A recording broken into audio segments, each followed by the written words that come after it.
teu rio de vida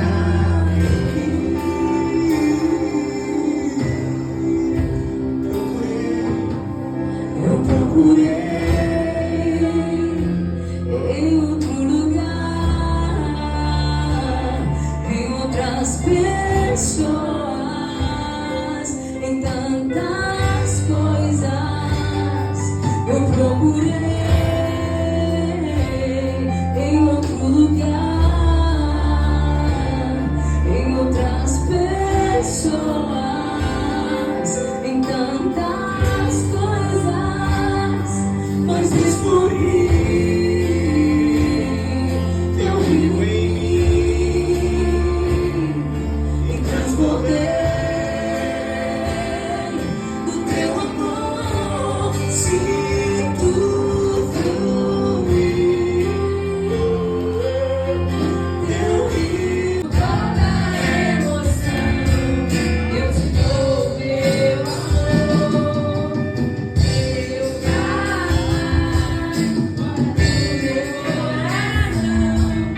meu pai, meu coração. E com toda emoção eu te dou meu amor. Ele fiquei responsável por trazer a palavra sobre o Dia dos Pais, que eu diminua para que o Senhor cresça em Jesus.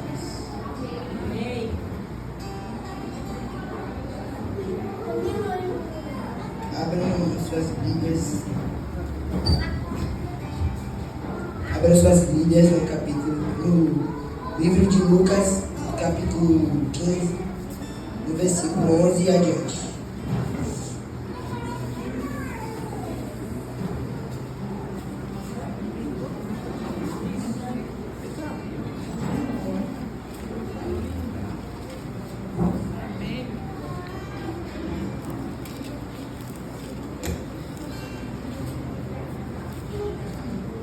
Lucas 15, capítulo 15, do versículo 11 e adiante.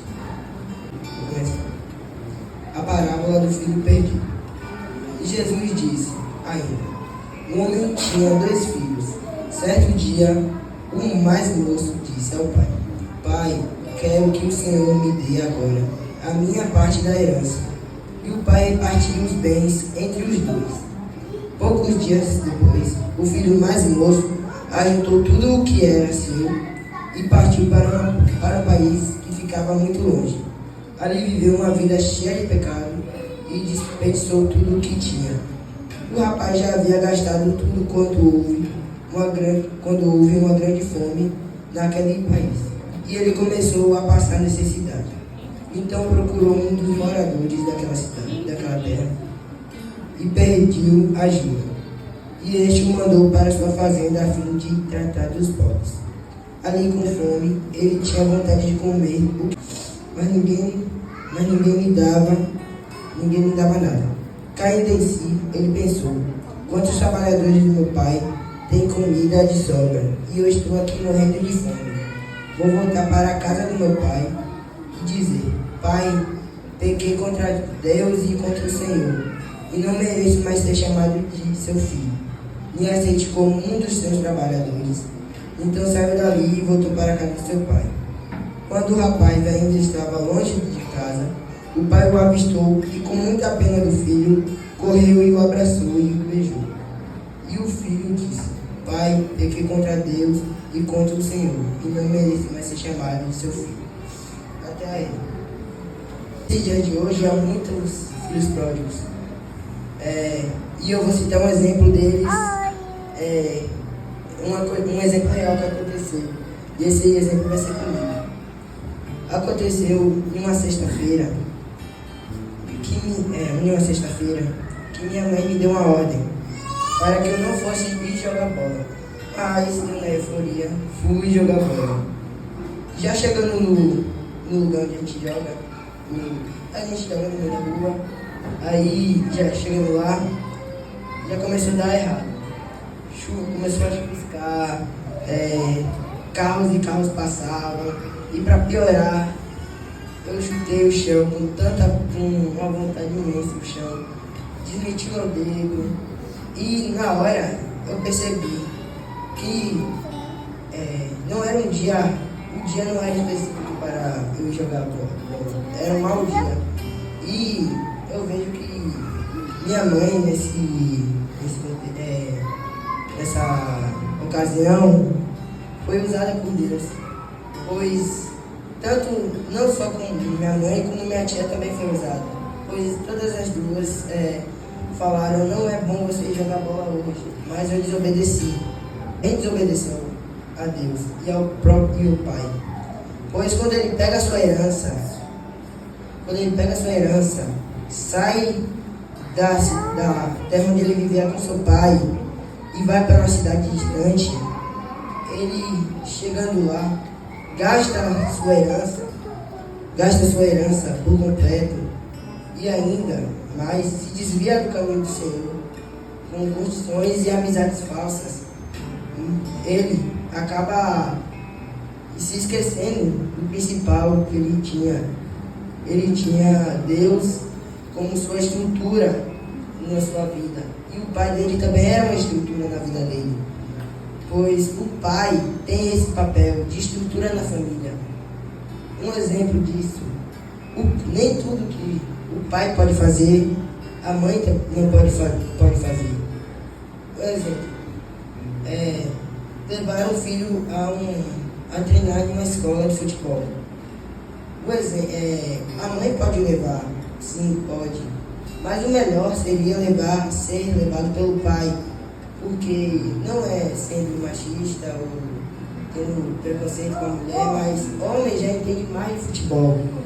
Mas já a mulher, para outro exemplo, pegando um exemplo assim, levar a menina a um treino de balé. Já é mais específico para a mulher. A mulher já tem mais visão naquela área, diferente do homem. O homem é mais bruto, tem muito mais bruto, mais pegando duro, mais carrasco, mas tem homem que já é mais amoroso, mais calmo. Mas todos são abençoados por Deus, assim eu creio. Então, ele perdeu essas estruturas na sua vida. E como vocês veem aqui no capítulo 16 ao 20, ele se arrependeu do que ele tinha feito. Ele caiu em si, ele pensou novamente e teve a atitude de voltar ao Pai. Então, voltando aqui, ele teve a atitude de pensar, ele pensou, parou e voltou ao Pai. E agora eu vou falar aqui um pouco sobre uns dos pecados que ele cometeu. Primeiro foi o pecado da desobediência, que desde quando ele saiu da sua terra, ele já cometeu um pecado. Pois, quando chegando na terra que ele gastou sua herança, ele se envolveu com muitas coisas que não eram lícitas aos prazeres de uma pessoa que tem credibilidade cristã. Ele se envolveu com falsas amizades, com prostituição, com muitas festas, e isso é um pecado, sim. E agora eu vou falar sobre o segundo pecado que ele cometeu, que foi o pecado da falta de sabedoria. Ele teve a falta de sabedoria em gastar seu dinheiro, pois o pai dele era sábio. Ele repartiu a herança, deu a metade da herança para o filho mais novo, e ele saiu. E a falta de sabedoria dele foi gastar tudo e ser levado pelos prazeres momentâneos, os prazeres do mundo. E quando isso acontece, ele pecou, como está escrito aqui no versículo 18, ele pecou contra o pai dele e contra Deus. Então isso foi o segundo pecado dele. Também vou falar também sobre um pouquinho o que é ser pai. Ser pai é ter o papel de proteger, ensinar e ser uma coluna base da família. Então, ser pai é ser amigo, ser um homem corajoso, ser forte e ser um melhor amigo de Deus, para guiar o seu filho no caminho eterno. Amém. Então, essa palavra que eu trouxe hoje mexeu também muito comigo. Pois eu não tenho uma figura paterna na minha vida, como assim, eu tenho meu pai, mas não presente como muitos têm. Eu vejo minha mãe assim, como uma figura paterna na minha vida. E minha mãe, sendo na minha vida, ela não pode ser a melhor, assim, na minha mente, a melhor coisa que... Ela não faz tudo ao melhor, porque quem nos capacita é Deus. Mas, para mim, ela é a melhor sim. Pois ela me ajuda nos momentos que eu mais preciso, me cuida de mim, me protege. Ela tem a sabedoria que Deus dá a ela para nos guiar no bom caminho. E outra pessoa que também coloco na minha vida, que também me ajuda, eu vejo também que me ajuda bastante, e eu poderia considerar como também um pai também na minha vida, é minha tia também, que me ajudou nessa pregação, que ela e minha mãe ficaram me ajudando o tempo todo.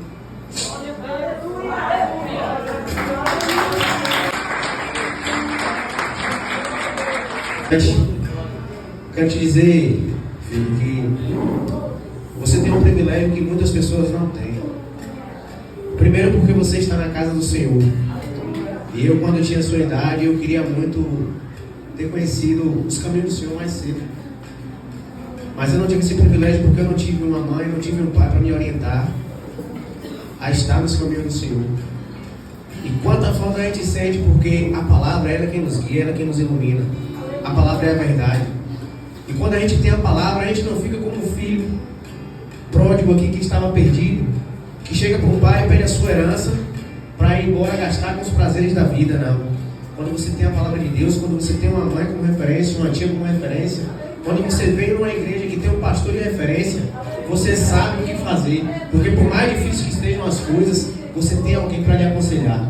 Pode uma mãe esquecer-se de seu filho de peito de maneira que não se compadeça do filho de seu ventre? Mas ainda que esta se esqueça, eu todavia não me esquecerei de ti. E eu quero te dizer que talvez você não tenha um pai presente como você queria ter. Eu vou te dizer, eu passei por muita dificuldade também, mesmo tendo um pai dentro da minha casa, porque o meu pai trabalhava muito, a escala era exaustiva, e eu não tinha esse pai tão presente como eu queria.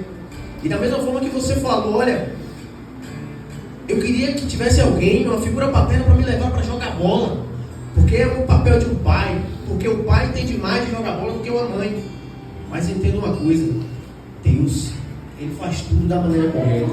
Eu olho para você e enxergo eu, sabe por quê? Eu tinha tudo para dar errado, tudo. Aí você talvez olhe para você e fale, eu tenho tudo para dar errado. Mas só que quando você olha a Bíblia aqui, você vê que todas as pessoas que tinham tudo para dar errado, deram certo. Sabe por quê? Porque se você desse tudo para certo, a glória de Deus não ia existir. Mas quando tudo vai dar errado, a glória de Deus, ela vem acima de tudo. Porque Deus, Ele vai te usar. Talvez você olhe para esse papel hoje, essa Bíblia, e você imagine que isso aqui foi só algo, talvez, que não tenha muito sentido para você hoje, mas você vai ver que lá na frente, você vai ver que isso aqui foi só o começo. Isso aqui é só o início do que Deus tem preparado para você. Quando eu vi você aqui a primeira vez que você começou a estudar a bateria ali, eu vi o quão dedicado você é. Assim como eu me dedicava no passado, eu não entendia nada de tocar, eu me dedicava porque a minha ideia é sempre dar o melhor para Deus. Não é dar o melhor para o homem, porque o homem não é digno de nada, quem é digno de todas as coisas é Deus. Então, olhe para o alvo, olhe para Cristo. Não se perca no meio do caminho, busque a palavra de Deus, ouça o conselho da sua mãe, da sua tia, as pessoas que estão próximas de você.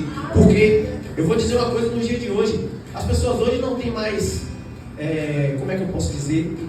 Você não tem uma pessoa mais, uma referência. E o que acontece? Eu lembro que no passado, não muito distante, você tinha autoridades em sua vida. Seu pai, sua mãe, seus tios, você tinha que respeitar. E você também tinha autoridade. Quem participava de uma igreja, seja católica, evangélica, tinha um padre, tinha um pastor, tinha uma figura que orientava. Só que hoje as coisas estão perdidas e as pessoas não dão mais ouvido a essas pessoas que são referências em nossas vidas, porque essas pessoas são autoridades em sua vida. Quando você está no colégio, a diretora é uma autoridade em sua vida. Quando você está numa sala de aula, a professora é uma autoridade em sua vida. Aonde quer que você vá, existirão pessoas que serão autoridades em sua vida. E ainda que essas pessoas digam algo que não te agrade, mas você, por submissão, você tem que fazer. Sua mãe fala, todas as vezes que eu falo para meu filho, filho, não faz isso, ele teme e faz, ele se arrebenta. Ele se machuca, fica com galo na cabeça, sai sangrando. E todas as vezes que eu vejo isso acontecer com ele, eu lembro de mim. Porque quantas vezes eu desobedeci, até eu conhecer o caminho do Senhor. Porque até você encontrar a verdadeira verdade, que é a palavra de Deus, demora. E você é um privilegiado. Você é um privilegiado porque dentro do seu lar tem alguém que representa o Evangelho de Cristo. Dentro do seu lar, por mais que não tenha uma figura paterna, nome, alfa, tem uma mãe que lhe direciona, que lhe bota nos caminhos, fala, filho, eu quero o melhor para você. Porque a sua mãe, quando ela fala algo que te desagrada, ela não fala porque quer te contrariar, ela fala porque quer o teu bem. Ela fala porque quer ver você crescer, quer que você vá adiante, quer que você propague, quer que isso aqui seja apenas o início. E você precisa crer, você precisa entender que mais do que qualquer outra coisa, Deus é Deus.